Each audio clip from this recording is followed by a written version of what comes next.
this is what we do. Well, today we're talking about films, and we're going to do some quotes from films as well. Try to anyway, see if we can get exactly like them, but like in our way, right? So we've got a few films written down what we think are good.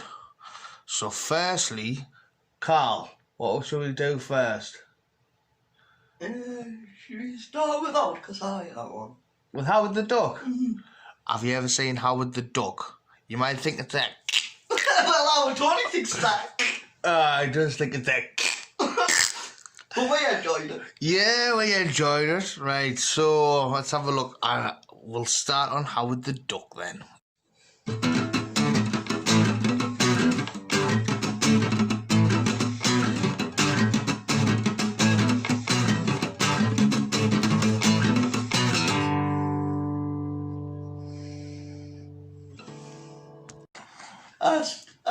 I like it for Beverly and all. Every guy loves a bit of Beverly. Oh, Beverly's nice. Beverly's very nice. Especially if you get out with a duck. Lucky duck. Lucky. Like, I think that was a bit of comedy there. Lucky duck. Aye. No, we keep that quote and all. Lucky duck, aye. Right, so I've got any quotes from it. Do you know any lines? Well, my favourite quote that's going to have to be, there's a load of them in there. There is, I know what you think. I'm just an innocent citizen. The duck's a maniac. The duck's a lunatic. The duck's a lunatic. Typical Alice here. Oh, God. Bloody hell. So Howard the Duck then. What? Talk about it, Carl. Tell us what you think of it. How does it start off? Well, for once he just starts off sitting in his living room and that before he gets blasted all over here. Through space. Comes from a different world where the ducks are like the top species. And then he comes to Earth, and then what happens when I'm on Earth? Right. So Howard the Duck as well, he's how he gets dragged from his world. They have this massive attractor thing, or attracts things, or what have you, or pulls things through space, and they pull a dark overlord through space and all, and it goes inside this doctor's body, and he starts changing into this grotesque, horrible, disgusting, mad thing, and then all hell breaks loose. But Howard the Duck's there to save the day. But you'll see how that happens in the end. I don't want to spoil it for any people who want to watch Howard the Duck and haven't seen it before, but I thought it was like film at first, and then when I watched it again, I thought, yeah, it's alright. As long as I look at it from Carl's point of view, you know what I mean? As long as I say it from his sense of humour and that, I'm alright, aren't I, Carl? I think, there's Carl, he's innocently watching Howard the Duck, and he's not like... I put it on for our Royski, and he left when when I put it on for him, he left. that's just typical of our Royski, though. He just comes over at 7, gets his cheese and that, and then he eats that. He might have a couple of cans, and then he goes at 9:15 every night, doesn't he? Just typical. Every time he comes over. Right. Next film.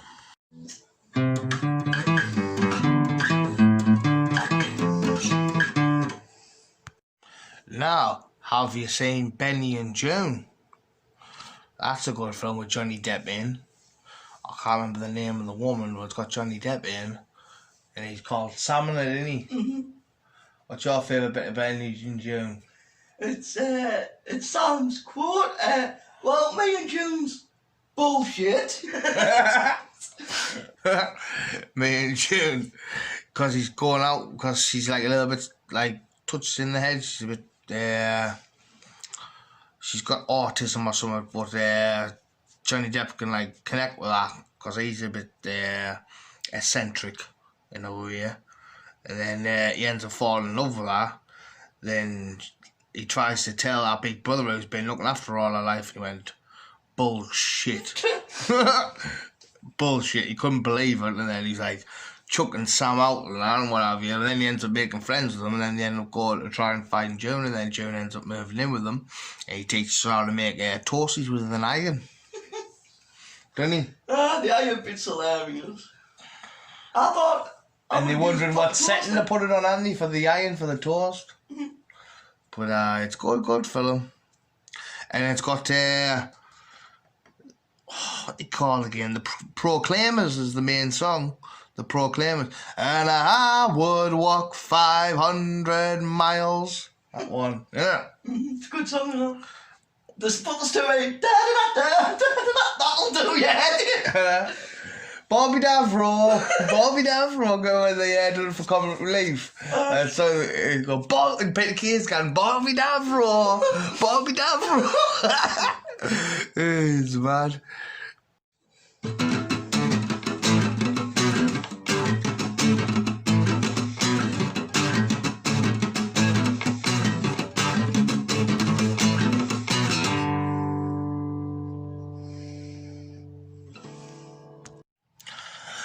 The next one is another Jim Carrey film. It's called Fun with Dick and Jane.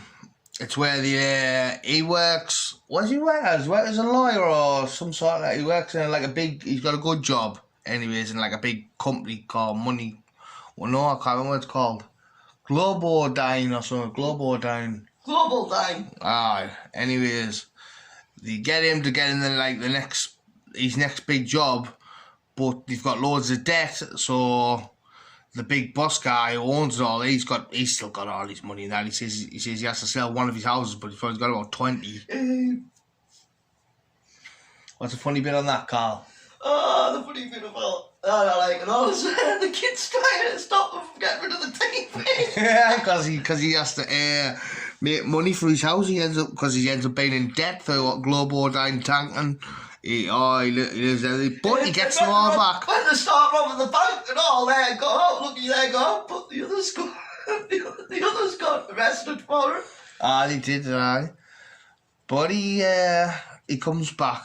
He comes back and he saves the day. It's a good film. Really good film. Very good film.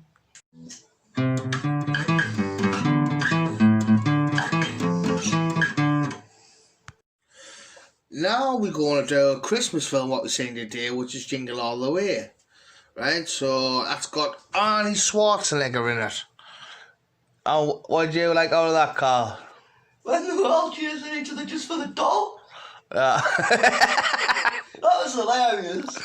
And what was his name? Marvin or something, the black guy. The postman. Do you mind? I've got a letter bomb it. What? He's got a bomb there. Don't be... one of them wasn't, but the other one was a proper bomb. That was a good bit of it as well. The bomb eye.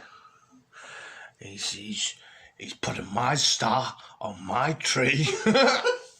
He's eating my fucking cookies. With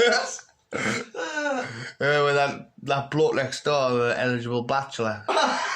Gets all the women, or tries to. He's like going around, he's saying all this shit and that. Sleazy cunt him. He's probably not in real life, like, so he's a lovely bloke in real life. Just for the film, he's got bad acts. You know what I mean? Arnold Schwarzenegger's good though, I like Arnie. He got two! I just a kid off for the ball. Bye. We all thought he was a path. Yeah, At the start, they did, aye. What else? What else did he do with it? He was Turbo Man, wasn't he? He was actually Turbo Man. That was a good Christmas film. Like I used to watch it all the time when I was young. I just think it was class.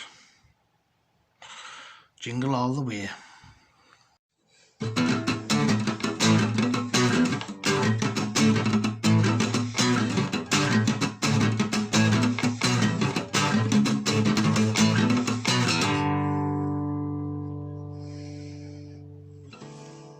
I don't know about the Coco Bungo Club, the opportunities for pyjamas like it. But I say those pyjamas, my strippers, those pyjamas, those pyjamas were stolen. Somebody stole your pyjamas? Yeah, well, what's this you come and do though when a man's pyjama drawers no longer see it? Well, if you know what he's talking about there, that's The Mask. That is The Mask with Jim Carrey. And Cameron, is it Cameron Diaz? Mm-hmm. And I don't know if I know it. I do know the bad guy. What's his name? Latrell or something like Latrell. I remember his name, but I like when he puts the mask on and he takes a photo of Freddy Krueger. What a rush! What a rush! What a rush! I just like when he goes there, when he goes, yeah, see, like, she comes out. P-R-T-Y, because I got it. Can't make the scene if you don't have the green. Oh, I'm going to make a little stop. Carl, what's the other bit when he gets picture of Calloway's wife?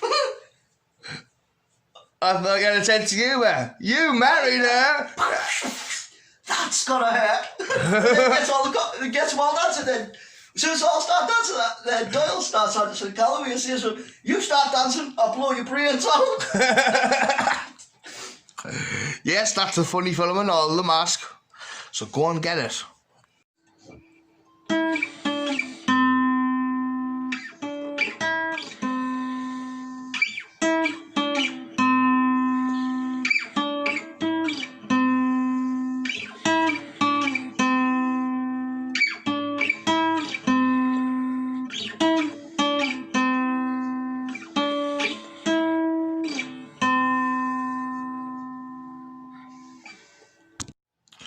Next film we're going to talk about is The Fly. That's how it goes. Right. The Fly. Right. What do we always say about The Fly, Carl? Poor Jeff Goldblum always gets all the shit in it. Goes through some shit. Mm-hmm. He does. He goes through some of the worst thing that can ever happen to someone like poor bloke. Mm-hmm. I mean, he should have gotten merged with like, what happens is he's making these telepods. What is it Gina Davies? Gina Davis, yeah. Right. And Jeff Goldblum's making these telepods, and Gina Davies thinks he designed the phone booths. Anyways, they teleport people. And it doesn't work properly with flesh at first, but they can teleport any like jewellery or bags or inanimate objects. But then he puts his baboon through and it's fucking mangled at the other end. Then he does it again, he gets the flesh right. When he puts a steak through, like Jay Davis eats a steak, he's like, oh, that just tastes like a normal steak. He says, eat the teleported part. And she says, that doesn't taste right, it tastes prosthetic and that. He's like, right, I need to do something with the flesh. Anyways, he writes all his computer and that. Then the baboon sends the baboon through again, like 14 foot, I think it's a 14-foot distance where they're travelling through thin air. Then he's wanting to make it be the best travelling system ever. Anyways, the baboon comes through and like, they wine and dine each other and that. They think, right, we've done it, and we're gonna be rich. Then she has to go and get rid of another boyfriend because she ends up falling in love with Jeff Goldblum by, what's his name? Brundle? Something Brundle? Seth Brundle in the film. Jeff Goldblum, him, Seth Brundle in the film. Mm-hmm. Anyway, she goes off that and he gets jealous and that, and he's like sitting up drinking, getting drunk, and she's right, I'm going to go through it because the baboon looks okay. He's like, you look okay. He's looking at a fly and stuff like that. Anyways, he jumps in the telepod and there's a fly in there with him. Then his telepod ends up being like a fusion thing. What got confused, didn't know there was two separate things supposed to talk about, two separate things in there. Anyways, it fuses them both together and he comes out normal, but he starts to change. And he becomes Brundlefly. He does, and then he how good it was when he was like when he first started changing, when he had all them athletic abilities and that, and like how strong he was with the arm wrestling and stuff, and and he fucked for hours on end and stuff like that. And then he's like, He's like, what does he say, Carl? I want to be the first. What does he say? Oh, my favourite punchline for that film. He says, I would love to be the first insect politician. Yeah. Hang on a minute. But does insects need a politician? The insects have politicians. They don't, do they? I don't know. And he's like, oh, it's sad that bit. I've even got the music on my computer of that bit. Maybe we can try and get the music and edit the music into it. Won't be able to, Carl. It'll be copyright. Oh. It'll be copyright. I won't be able to play that after, unless I can play it on my guitar, like. It'd be difficult to learn the notes for that. Well, yeah, I need a fucking trumpet or something, wouldn't I? I don't have a trumpet. I don't play a trumpet. It's like a big trumpet what plays the thingy and that, and like an orchestra. You know what I mean? It will cost a lot of money to get that music together and that. So like if I played it on there, it'll copyright it. So I can't play the fucking music, but it's nice music actually. It's like perfect for it, especially The Last Visit. Who's Paul Shaw? Is it someone Shaw? I can't remember what. Someone Shaw, Paul Shaw, someone who done the music for it. For the first one, someone else done the second one's music. But it's called The Last Visit. And it's the last time she visits him, and he's proper changed then. I mean, oh my God, he's not a pretty bird. Well, he's not a pretty fly, is he, Carl? He's not a pretty sight. He's not a pretty sight, nah. He's not. He's got his medical cabinet, what's full of his body parts, and that what's fell off him. And then at the end, oh my God. Bloody hell, it's one of the worst. He goes to a load of shit. I wouldn't want to go through it. Shit, son! Oh, shit, son! When you get shot in the chest, shorty, when you get shot in the chest, do you want to hit this in? There's smoke coming out of his chest. Anyways, that's The Fly.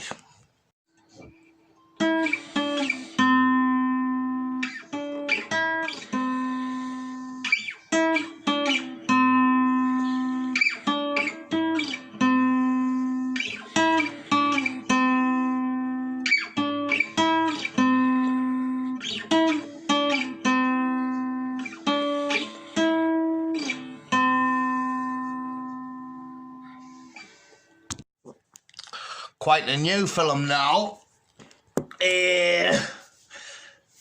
The new Joker with Joaquin Phoenix in it, and that other actress, but it's got Robert De Niro in and all. But that's like a sad film and all that, but it's like a drama, and like you get rid of it. It's a bit dark. But he's funny when he's dancing like that. He's like, you're a really good dancer. I know. Do you know who isn't? No, isn't him. Woo! My favourite bit of that's got to be where he goes to see Robert De Niro. First he says his punchline when he says, "What do you get if you cross a mentally ill loan that?" Well, you get it if you cross a mentally ill loan in a society that doesn't give a shit about him. I tell you what, you get what you fucking deserve. And he blows Robert De Niro's brains out, doesn't he? Robert De Niro's brains get blown straight out. He's fucking mad in it. Right, that's that. The maddest bit about that film now is when he says, "Oh, my life's nothing but a comedy." That's one, Carl. That's the one. There's another quote. So that's two little quotes I put there. I tell you what's sad, right? You know, when you think about dark times, what the world's probably gone through with that. Like, he's sat there, he's sat with his mother who's had a heart attack or a stroke or something. He's in a bed, and he's like, I haven't been happy for a single second of my entire fucking life. He's like having a smoke of that. And he's like, but you know what's really funny? Do you know what really makes me laugh? Is that I thought my life was a tragedy. But now I realise it's a fucking comedy. And he smothers his mother. It's a good film.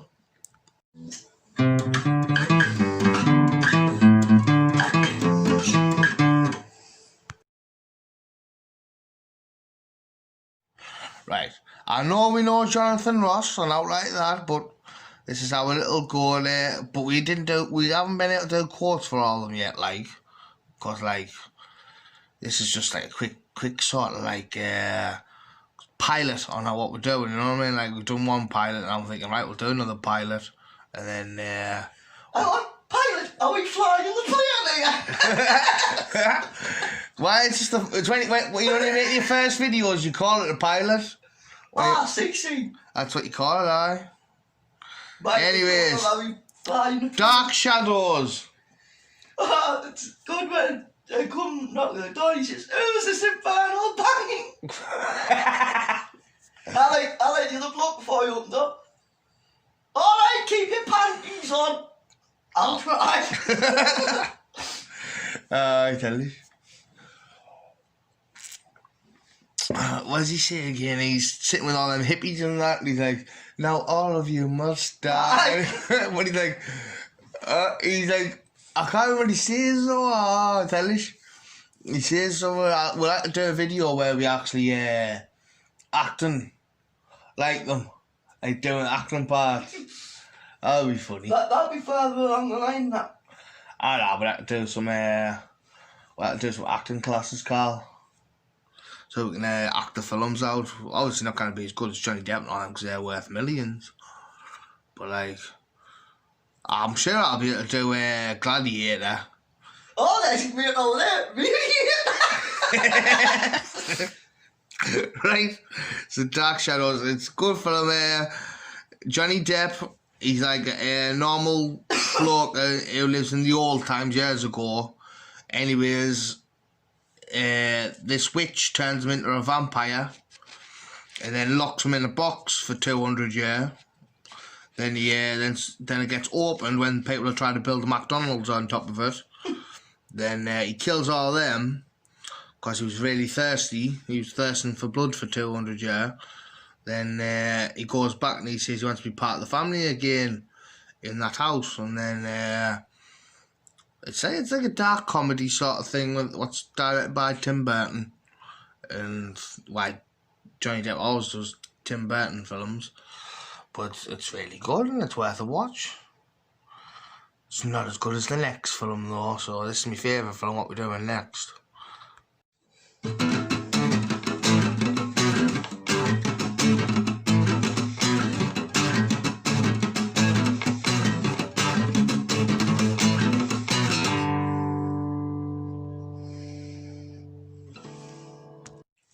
Now, my favourite film out of all these films we've been talking about, it's got Christopher Walken in it, it's got Viggo Mortensen in it, it's got Virginia, who's it got in, Carl? Virginia Madison. That's his favourite, he likes Candyman and that.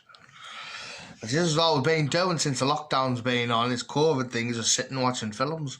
So I thought, right, let's make a film about all of our films we've been watching. Anyways, The Prophecy. He calls humans, right? Christopher Walken's an angel, right? Anyways, he plays Gabriel, and that's God's right-hand man to do all the jobs for him. But there's this other angel called Simon, and there's this priest who turns into a copper because he loses his faith at the very beginning. Then you see him later and he says, how many people have lost their faith from not knowing enough about heaven? But how many people have lost their faith for knowing too much about heaven? Right? And then he says something about St. John's Revelations about angels carrying savage weapons, and he's wondering if there's a war in heaven or not. Anyways, he goes into his flat, Thomas Daggett. I can't remember the real actor's name, I can't remember him, but I know he's out of the fourth kind, but he's a bit older than that because this is quite an oldish film, this. And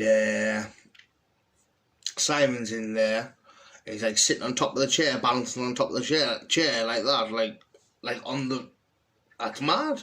Like a normal chair should have, like if we tried to do it, we'd fall off it straight away, but like with him being an angel, he can do it. And he's like talking to Thomas and that, and then lets him out. Then he goes back, like the angel goes back to his old flat where he's staying while he's on Earth. Then Uziel comes after him, this other angel with no eyes, but he wears glasses like this. He's got glasses on like this. Then he takes them off him and he's got no eyes, so he pushes his sons in him and chucks him out the window because he comes in to fight them and rip his heart out. Because Gabriel is after the dark soul on Earth, and this, like, the darkest soul on Earth, because, like, angels don't have souls, but humans do. God, he said, like, the story goes that God gave human souls, and that's why the angels became jealous. But Gabriel calls all humans talking monkeys, and it's supposed to be that the humans, if they go to heaven, they'll be lifted above angels.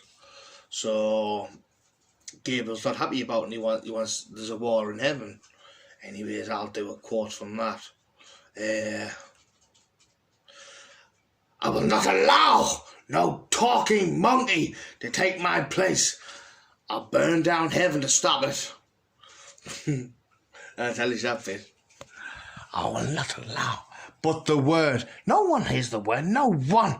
But without the word, there's only the argument. So, where's the soul? Bigger than a bread box? Used to occupy the Colonel Sanders? I want what's mine. What else does he say? He says all sorts. He's hellish, man. That's Christopher Walken. What's your favourite bit of that film, Carl? It's got to be when Simon gives the girl the soul to protect Mary. He gives her the soul to protect her. He doesn't do it. He doesn't do it to protect her. He does it to hide it. That's what I'm saying. Yeah. Because he wants it safe, doesn't he? Yeah, he wants it safe from I think. You're right. But it doesn't protect her. It makes her fucking ill. Makes her have murderous thoughts and draw pictures of people shooting each other and all arse spiking them and stuff. I like the bit when all the go like idiot Americans for that. Why souls in her and that? I like the devil, Viggo Mortensen, Lucifer. Right, that sign there, on the arm there, that's Lucifer. As you can see it, hold on, so look. That sign at the top of his head, that's the devil's sign, that's a sign for Lucifer. Don't know why I've got that on us, that got years ago. Anyways. Little Tommy Daggett. How I love hearing your prayers every night, and then you jump in your bed thinking that I was under there. And I was. That's how you say something like that. And I was. So that's one of my favourite films. That's probably my favourite film out of all these I went through today. So, let's have a think, right? So there's Howard the Duck, which is a comedy, which people are like, and what age is it for, Carl? I can't remember the age of, but it's for younger viewers. Younger viewers can watch it. Aye, that's kind of good. There's the scary movies. I didn't say now about number three. Number three I like to do with Tony, because Tony knows all the bits for number three. He knows all the funny bits. I'm not stoner no more. That's what Charlie Sheen says. I've been a stoner since. Tell us. No, they were the nights. The Mask. Bing, bong, bong, bong, bong. Hey, look, Ma, I'm roadkill. Ha, ha, ha. That's what he says when he jumps out the window. Yeah, I done that mint when I was on MGMA before, you know. Oh, it was fucking mint the way I done it. I got it on camera as well. That was 2012, that. Years ago. Fun with Dick and Jane, Joker, The Fly, Dark Shadows, Benny and Joan, and The Prophecy. Them are all good films what we've watched this year. But we'll go through ones that... We'll go through some other ones that we watched this year, what were good. And, pretty good. So anyways, this is Kurt. Carl. and this is what we do.